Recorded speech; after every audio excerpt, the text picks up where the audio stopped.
Hey everybody, welcome to a conversation on the Book of Mark. And today we're in week 14 talking about chapter 13.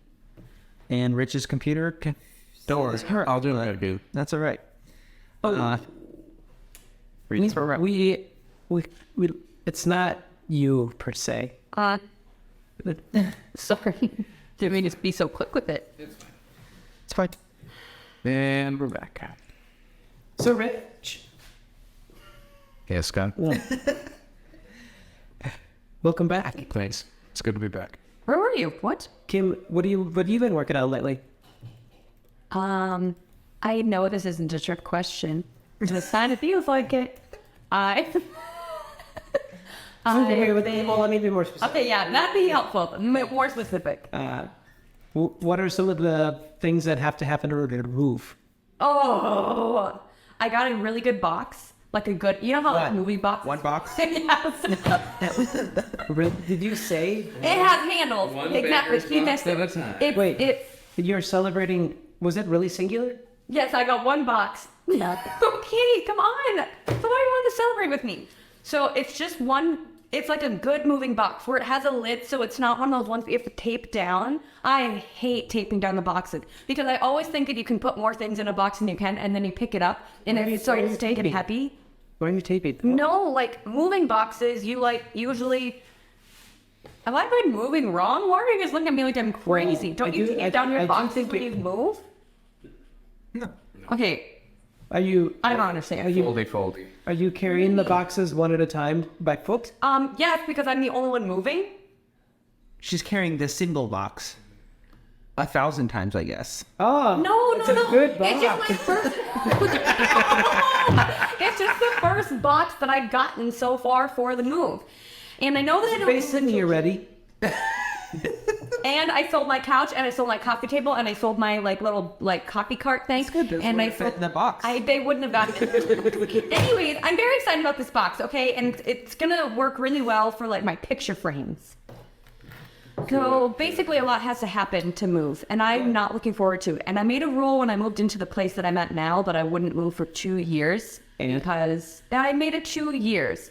I did try to move early, but that was understandable because of the whole flooding. Yeah. So that was kind of a big bummer. But now I'm Internal flooding. yes, of the apartment. So I'm really looking forward to moving, but I know right now I'm excited, but the days of it, I'm going to be so mad. Here's the thing, I need to learn, I need to ask for help. There's such thing. I let Happy mover. When are you moving? Yes, someone has a blue where. From Uptown to North Loop. Cool. So, that's or not not, North Mill District. Yeah. I don't know. It's all the same line. It's literally right there. It's the street behind Washington. I shouldn't have heard that. No one's blessed. Greg's mom.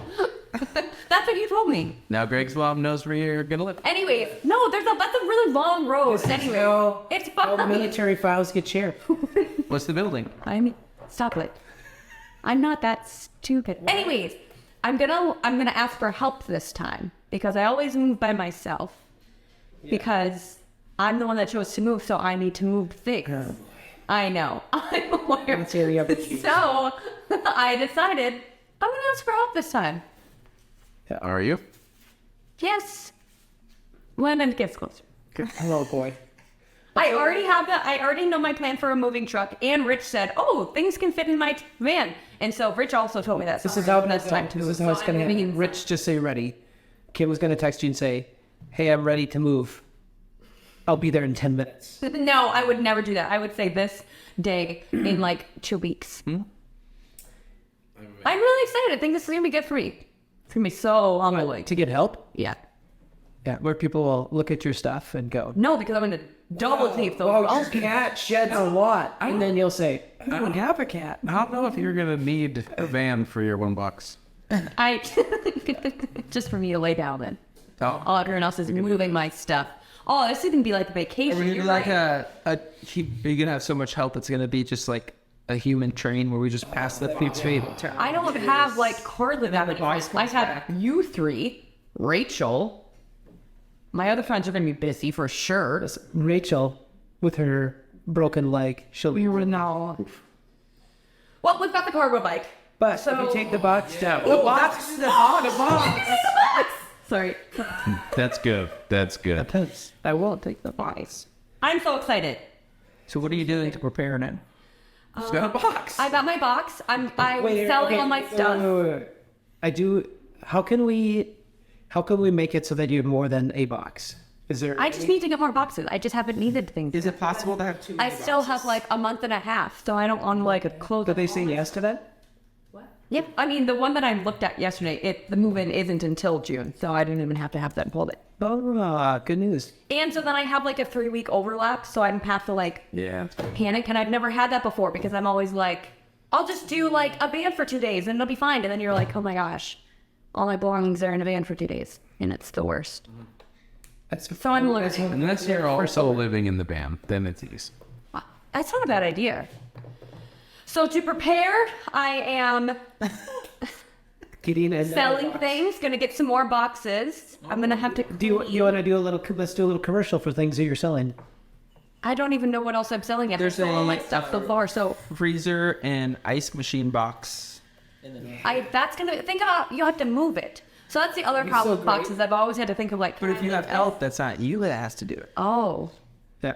My rule. Okay. Is that everything else I've had to? I like to help people move. I know. That's right. But if I show up and they go, "Hey, you can start boxing stuff up," I say, "Let me know when you're done." I'm a good box mover. I'm not a box filler. Sorry. Sorry. Oh, and a little guy just poked his head. Hey, I don't know. I should be willing to load boxes. No, I think that it's fine. I don't want people. You don't want me. You don't want me loading boxes. Packing my things. Get you back in the kitchen. Yeah. Yeah, no, I like that. I will like the sweeping arm You movement. pack it, I'll move it. Okay. Are you in? And just Depends what it is. in perspective, you're one person in a little apartment. You don't have any stuff. That's what Tori told me, but I feel like I have a lot of like things. You need to help someone move that has 3 kids and has lived in the same place for 14 years. Definitely. I'm like imagining like my childhood of like, oh, I didn't move any. And you could put those tube TVs in a box. Yeah. I did have one move moment, 2 fun move moments that I've had. It's been a while. These have been probably over a decade ago. But one of them, I showed up and they had a very, very short window to be out. Like they had to be checked out of the apartment. It was 2 people. I had to be checked out of the apartment by like 3 o'clock or whatever. Yeah. And I got there at 2 o'clock. I'm like, I can get all these boxes out. We'll do this very quick. They don't have kids, whatever. Yeah. And I walk up the stair. I don't even go in, and I take the 3 boxes that were at the top of the stairs because it was like any good move. It's on the 3rd or 4th floor. This was just 2nd. Yeah, so I grabbed the 3 boxes that were outside, and it just didn't even say hi to anybody. Just loaded them right into the truck, and then I went into the apartment, and nothing else was packed. What? I'll be back at 3. They had to pay a fine. Like the building was like, they were there for the checkout. And then another good one is that, which happens, but it was mom and dad and 2 kids, and the dad got called to a work travel thing like the night before and had to leave. And so I went to go like, hey, I'll be able to help you guys get loaded up. And I go there, and it was, the dad was gone. They didn't get any other help, and so it was me and a mom of just a little kid.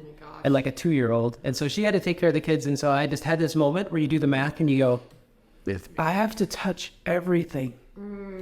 Everything that's going to move is going to be something that I touched. Yeah. Was this youth mascot or corn? Use that stuff. It was early. They might have crossed over a little bit. I'm sure I didn't use Youth Guy Scott. But I do like... Were you still using large visuals in your sermons? Probably. Okay. I do think that the thing that I really love about moving is that it's a very, like, it's a tight moment where you can go, oh, you need help with this and I can do it. for this amount of time, and it makes a significant difference. And so that's nice. It's a good thing to do. Yeah. And look at it. So good. I also do like I like helping. Like if I see somebody trying to get something crazy out of their car into our building or whatever, I'm like, I love diving in and helping with those moments too.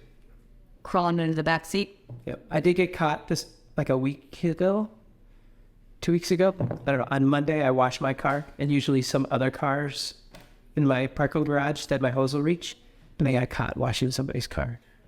What? That sounds so uncomfortable. They were appreciative. I'm sorry, I got curious. That's like you telling someone that they need to get a car wash. You think? Did you get a car wash? I did get a car wash.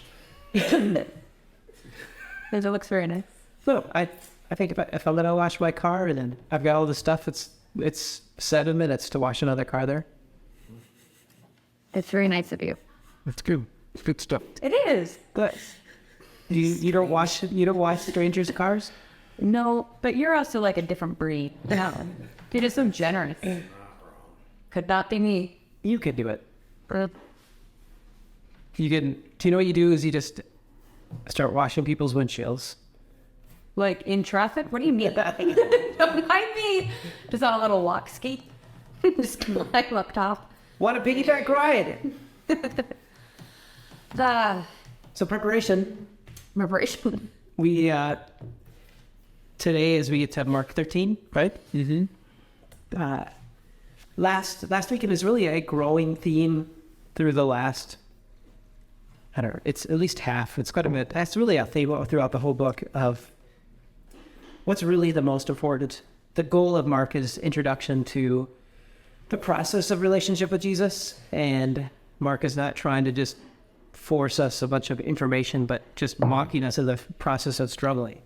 Who is Jesus? What is it to have a relationship with him? Seeing people really get it. And then, man, for chapters, it's people who should get it perceptively, but don't. And part of the thing that's disarming in that is that if there's a moment when you go, I'm so frustrated, I feel like I'm such a failure because I don't really get it all.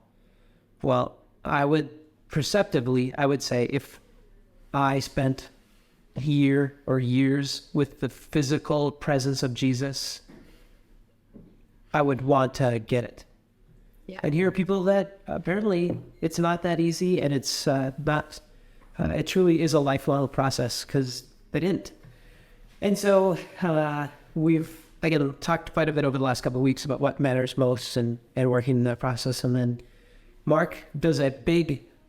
There's this tone change that happens between 12 and 13, chapters 12 and 13. Where all of a sudden it really moves into this moment again. What really matters most, this is the greatest commandment, love God and love people. And then there's the story of the widow giving these copper coins and saying, this is beautiful. She gets it. And these other people don't. And then the next words are him moving to Mark bringing it to the narrative of preparing yourself for the coming of Jesus. And Greg had quite a few things to say about just as like even just on our staff trying to grow. We take turns teaching, training, speaking to each other, leading conversation in that. But Greg brought up the challenge between goals and responsibility, stewardship, and I think it's so fascinating. How do you talk a little bit about that? Because maybe you were trying to be intentional in the timing of that. But it's like that is what comes as we think about being prepared. It really comes down to the tension between stewardship and goals. Yeah, well, I think the problem with goals is often they're so future focused that the impact on the now can go sideways or be weird. I think we see that in churches today with in preparation, the goal of heaven or salvation or whatever it is. And then the way that's played in the now is so weird and that can be screwed up. Versus I think when the focus is to be good stewards with what we have, that I believe that prepares us for whatever's next. But I also think that makes us live in the moment of what do I have? What can I do now? Instead of it doesn't matter because everything's gonna burn. Well, there is a weird. I mean, you can. I think it's an anomaly. I don't think it's very common, but I think it can be done, where somebody would say, "Heaven's my home, and so I'm gonna heat my house by burning crude oil in a pit because the polluting doesn't matter." And I think that, I think there's a lot of problems. I don't know where to start. I don't know where to start with that. Yeah.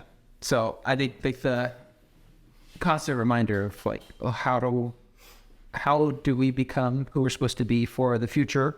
Well, what do we have now, and what can we do now? Versus I think even sometimes too, when you focus on future goals, it's easy to throw your hands up like, well, I can't do anything about it now. I just have to wait. Yeah. Versus if you focus on stewardship, it's like, there are things I can do now that matter. I think it's, why is it so easy to fixate on the ideal of a goal? And like those simple responses are paralysis because it'll never be able to be accomplished, or indifference because it's so far away, or apathy because it's not all up to you. And so there's just a million responses. Yeah. And it's not to defame goals or hopes either. No, because when you come back to heaven, if you say, don't have hope in the unseen, or we are called to have hope in an eternity, but that hope in eternity can't be something that causes you to miss today. Well, yeah, I think if the perspective is like hope, you have to have hope for something that's completely out of your control for today, then that's not really hope, is it? But if there was like, my hope for the future empowers me to be good stewards with the things that I have now, that's way different. Yep.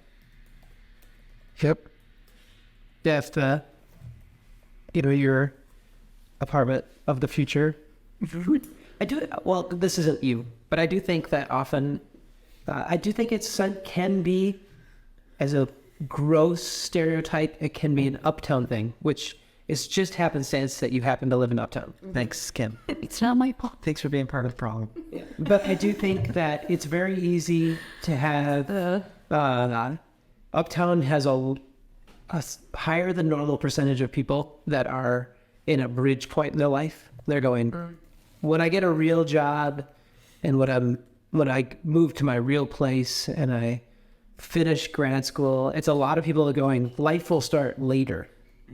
And putting all like churchy follower of Jesus things aside, that has some impact on life. Well, it changes how you act in it now. Like if life is really what happens in the future, then now it doesn't really matter. Yeah. Well, if you have a neighbor and you say, I'm going to be here for 3 more months, and a neighbor passes you in the hallway, It doesn't matter. doesn't matter.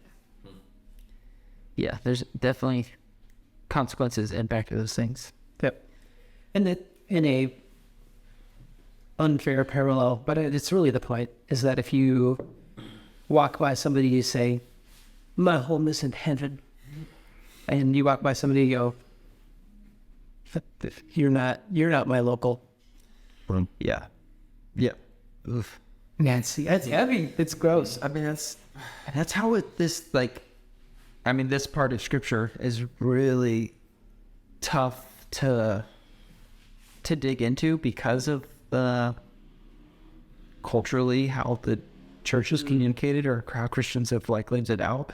And so I think it's easy to hear Jesus communicate, be prepared, and just think of all of those people. So like when we first dove into it, I was like, I don't want to talk about this. Yeah. I don't want to do that. It's stupid. When I It makes people dumb. when I hear the be ready part, like be ready is active, not passive. So it's not like, what we were talking about, be ready for the future and don't focus on today. It's like baseball. when you're ready in baseball, if someone's up to the plate and they're going to hit and you're in the field, you don't just wander around or sit down. Like, you are ready, you know. Mm-hmm. We're in that and Pee-wee. You know, Pee-wee baseball, it's like, man, if you're in the outfield, it doesn't matter. Like, you got to be ready. And when you're ready, you're watching, you're set. Like, and for us, being ready doesn't mean just be watched and set and wait for Jesus coming back. It's watch and set and wait for how you can impact the people around you before Jesus comes back. I think so much of, it's character. Like, it's one of those things of, like, even if it is, like, you're in between, like, I'm only here for 3 months, whatever that is, you can still be a good neighbor. You can still, like, reach out and be like, this doesn't have to, like, just be a passing thing, because, like, I'll still be, like, I can still connect with you. We'll have 12 Sunday afternoon grill outs. Just saying. That's a lot. That's Sunday afternoon grill out. But yes, so it's like, A lot. Yeah. A lot of things that Mark, really those themes that we've talked about sort of fold in on themselves. And the like what Rich was saying, the be ready is about awareness, and that awareness to where God's already at work ahead of us, and then to be good stewards when we are aware of those things, of what God's already doing and how could we participate. I think that's being prepared, is awareness tied in with stewardship.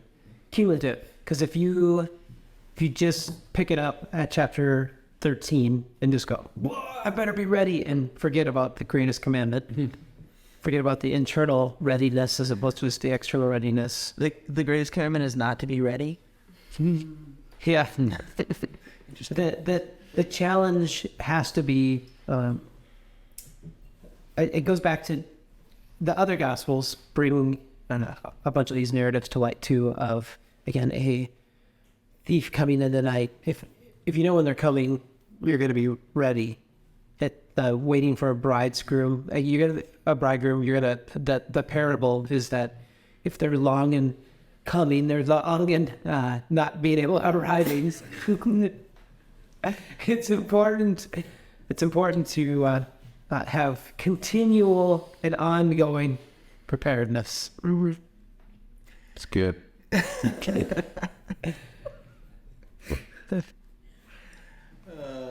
Yep. Any other thoughts? I think the greatest commandment plus being ready is all tied together then later when Jesus gives active, like an active lesson to make disciples.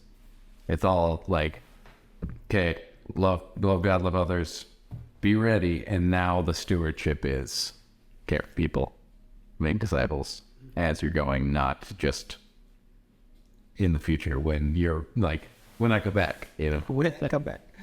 Well, if the greatest commandment, if the process of having a relationship with Jesus is all done at a finish line, I can't wait till I have this all figured out until I really feel, and you neglect where you are today.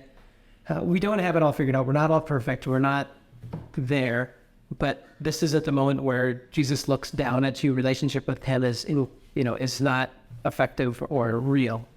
It's running towards that and do it again and again and again. We get to enjoy that opportunity to walk in that grace. That is grace, is that you don't have to have it all figured out, don't have to have it all completed. It isn't just, grace is that it isn't just happening in heaven. The kingdom of God and relationship with God is the now and the not yet. Yeah, the participation is full of grace. Yeah. It's good. And so our goal is to not just say, live your life Like it's happening tomorrow. Yeah. But our goal is to, if you know. Yeah. Our goal in this weekend's conversation is for each of us to evaluate not only where we're going, but what's on our feet and how can we be good stewards of it. Cool. See you guys next week.